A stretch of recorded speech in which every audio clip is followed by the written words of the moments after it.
Amis futurs rentiers, amis futures rentières, bonjour et bienvenue sur cette chaîne qui a vocation à te rendre libre financièrement. Donc pour les petits nouveaux qui nous rejoignent et pour ne pas qu'ils soient totalement perdus, je rappelle brièvement où on s'en était arrêté ensemble. Eh bien je t'avais montré jusque-là ma petite méthode personnelle, à savoir point 1, un démarrage qui a été fait via un PEA pour profiter dans 5 ans de la belle, douce et délicieuse déduction fiscale. Point 2, je souhaitais donc, tu l'as compris, investir en bourse dans le but tout simplement de maximiser ma rentabilité. Mais ceci est toujours avec le moins de risques possible, pas fou la bête. Et donc c'est là que je suis allé rechercher des méthodes ayant fait leur preuve et que je suis naturellement tombé sur celle de M. Swensen. Sa méthode consistait en une méthode d'allocation d'actifs bien particulière ayant clairement fait ses preuves en période de crise. Donc j'ai pris sa méthode éprouvée, oui, je suis un vilain copieur, et je l'ai donc réadaptée un peu à mon profil. Et j'en suis donc arrivé, tu te souviens, à l'allocation cible ci-dessous, soit 34% sur des actions européennes en direct, 18% sur des actions de pays développés, 14% sur des actions de pays émergents et 34% sur des obligations d'État. Point 3. Malgré l'établissement de cette allocation, il y a malheureusement quelques contraintes spécifiques au plan d'épargne en action. À savoir l'impossibilité d'investir dans des actions hors Europe ou encore dans des obligations. Donc, petit malin que nous sommes, on a donc contourné ce problème en souscrivant simplement des ETF éligibles au PEA.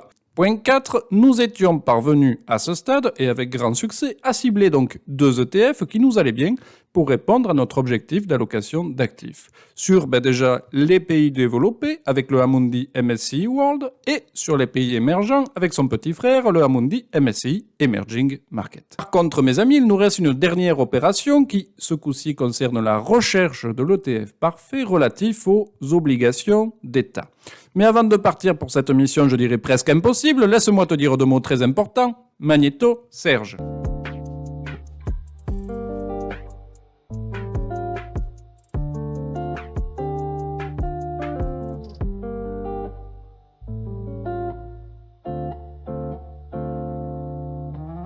Bon, j'espère que je t'ai eu quand même, mais c'était important car cela devrait nous porter bonheur dans notre recherche de l'ETF parfait, je te rappelle, relatif aux obligations d'État.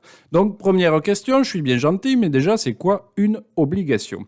Eh bien, c'est tout simplement comme un emprunt, si tu veux. Pour te donner un petit exemple, si une entreprise a, disons, besoin de 100 000 balles, eh bien, elle peut soit recourir à un crédit bancaire de 100 000 euros auprès d'un organisme de crédit, moyennant logiquement des intérêts à payer, ou encore émettre sans obligation à 1 000 euros chacune auprès d'investisseurs avides de rentabilité, comme toi et moi, moyennant une rétribution, faut pas déconner non plus, que l'on appelle les coupons qui te sera payé et qui correspondent en gros à nos intérêts personnels sur ces obligations. Ces obligations, elles ont donc la particularité, si tu veux, de fonctionner comme un emprunt in fine, c'est-à-dire que tu vas percevoir simplement des coupons tout au long de la durée de vie de l'obligation, qui correspondent donc à des intérêts en gros, et tu seras remboursé de ton prêt initial simplement à la fin de la durée de l'obligation.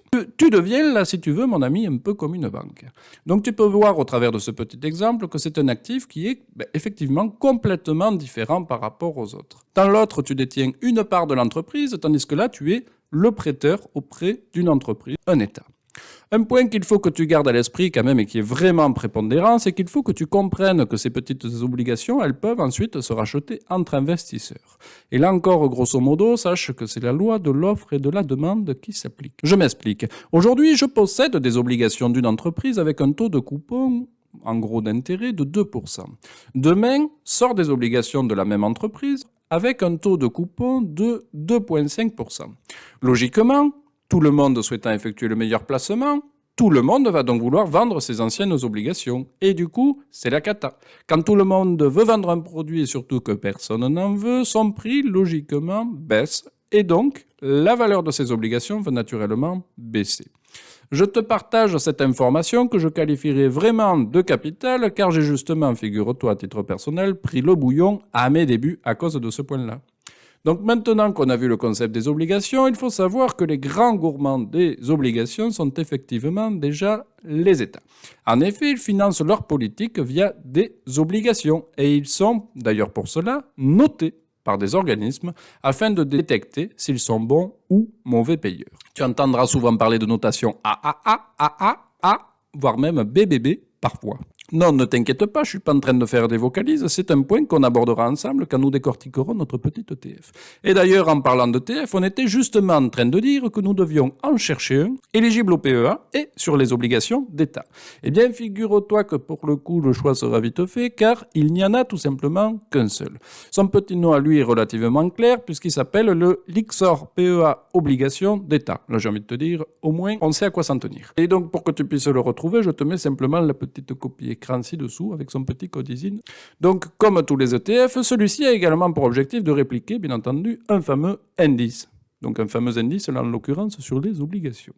Compte tenu de mon accent anglais, de la complexité du mot, et pour éviter que tes oreilles saignent, je te mets donc la copie écran si jamais tu veux le regarder sur Internet. Donc cet indice, il est réparti en gros pour 80% sur les obligations d'État de la France, l'Italie, l'Allemagne et l'Espagne. Ensuite arrivent également en suivant d'autres pays comme la Belgique, les Pays-Bas, l'Autriche, le Portugal, mais ils sont moins significatifs. Au niveau de tous ces pays, l'indice te met également en lisibilité, il est gentil, le fameux critère de notation que l'on a évoqué juste au-dessus, afin de te mettre en lisibilité sa prise de risque, si je puis dire. Donc, je te la partage, mais je pense que ça sera quand même plus parlant si je te partage également cette petite copie écran qui définit en gros, si tu veux, le niveau de risque en fonction de la fameuse notation. En gros, on voit ici que l'on est clairement en haut du panier, ce qui relève que cet indice est assez sécurisant au niveau du risque de non-remboursement du pays. À noter également que les notations BBB boostent tout de même le rendement, puisque si tu veux, le taux de coupon ou d'intérêt appliqué sera plus élevé. En effet, ça me permet de te faire un petit rappel qu'il y a toujours une corrélation entre le niveau de risque et le niveau de rendement. Une banque prêtera toujours à un taux d'intérêt plus élevé à un emprunteur ayant un mauvais dossier, donc représentant plus de risques, qu'à un emprunteur ayant un bon dossier, donc représentant tout simplement moins de risques. Le concept est exactement le même ici. Les États avec des notations BBB présentent un risque plus important que les États avec les notations AAA, et cela se traduit comment? Tout simplement avec un taux de coupon qui est plus élevé. Donc, côté sécurité, j'ai envie de te dire là, on est OK. Côté obligation, on a balayé le sujet. Par contre, il convient de revoir nos points habituels dans le cadre de notre petite analyse. C'est pas parce qu'il n'y a qu'un seul ETF sur le sujet qu'on est obligé de le prendre, surtout s'il est particulièrement pourri. Donc on réalise notre petit comparatif comme d'habitude. Je nous mets que c'est pour le Lyxor PEA obligation d'État. Donc déjà, première question, est-ce qu'il est éligible au PEA? Eh bien oui, sinon on ne l'aurait pas choisi. Deuxième question, au niveau de la réplication de l'indice, j'ai regardé un peu si tu veux, donc on est à 0,4% d'écart maximum par année sur les 4 dernières années. Donc j'ai envie de te dire qu'au niveau réplication, on est pas mal. Au niveau de la date de création de cet ETF, décembre 2018. Au niveau des frais annuels, 0,4% par an, ça va. Il y a bien pire. Et au niveau de la valeur unitaire, 9 €, ce qui en fait qu'il est extrêmement abordable comparativement à notre petit ETF Amundi MSCI World qui frise les 400 balles. Au niveau de la performance à 3 ans, et c'est là que tu vas pleurer, moins 20,87%. Au niveau de la performance à 5 ans, il n'y en a pas encore, il est trop récent. Donc j'y reviens, moins 20,87% de performance cumulée. Donc tu vas être en train de te dire que je suis devenu, mais alors complètement fanjo de te faire acheter ce genre d'ETF. Alors, pas tout à fait. Et ceci, je te dirais, pour 3 raisons essentielles qui, je l'espère, feront bien évidemment sécher tes larmes. Première raison, et la principale, je te dirais que cet ETF, il a été créé en gros au pire moment qu'il soit. Je dirais, c'est un peu comme le gars qui a monté son agence de voyage le 17 mars 2020. En effet, cet ETF, il a été créé fin 2018, et donc si l'on regarde l'évolution des taux depuis 2019, ils n'ont fait qu'augmenter, d'où notre résultat complètement pourri de moins 20,87% sur 3 ans, puisque je te rappelle que la valeur des obligations souscrites diminue quand les taux d'intérêt augmentent. Par contre, si l'on prend un peu de recul et que l'on regarde les performances de l'indice de base sur les obligations que notre petit ETF est censé répliquer, eh bien on peut quand même se rassurer car voici donc la tête du petit. On s'aperçoit de quoi? Eh bien qu'effectivement, à partir de 2018-2019, ça devient véritablement pourri, mais avant, ça va. Donc si on regarde 2018, date de création de l'ETF qui suit donc l'indice que je te projette, effectivement, on constate quoi? Que ça a bien baissé. Et me concernant, figure-toi, j'ai commencé à investir sur ces obligations en décembre 2019, très bon choix. Donc quand je t'ai dit que j'ai pris le bouillon, tu comprends ici vraiment pourquoi. Toutefois, compte tenu du passé, tu t'aperçois que cet ETF n'a pas vocation non plus à être tout de même tout le temps pourri. Seconde raison, compte tenu de la forte augmentation des taux d'intérêt, qui, je pense, ne vont peut-être pas monter jusqu'au ciel quand même, il peut s'avérer intéressant d'y prendre une petite position, mais toujours en investissant progressivement, tu te souviens. Troisième raison, les obligations constituent un bon moyen de diversifier son actif. Et surtout, cela repose sur des risques et donc des variables qui sont complètement différentes par rapport à nos petites actions. Ce qui est une bonne garantie, si tu veux, pour la sécurité et la stabilité de ton portefeuille, si jamais tes actions elles chutent significativement.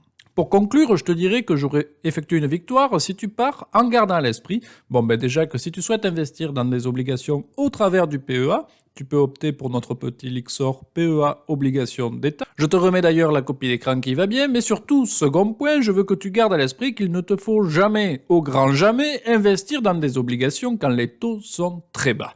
Au risque de voir tout simplement tes économies fondre comme la neige au soleil dès qu'ils vont remonter. En gros, quand tu investis sur cet ETF, c'est que tu supposes que les taux d'intérêt vont se stabiliser, ou encore mieux, baisser. Et voilà, je crois que j'ai fait le tour de ce que je voulais t'évoquer pour aujourd'hui. Je te donne rendez-vous semaine prochaine pour qu'on réalise ensemble notre premier trade d'un ETF sur ton PEA.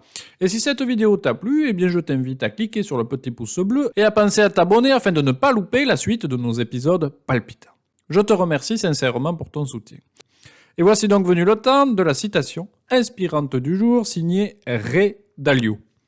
La diversification réduit le risque sans diminuer votre espérance de rendement. À bon entendeur, salut!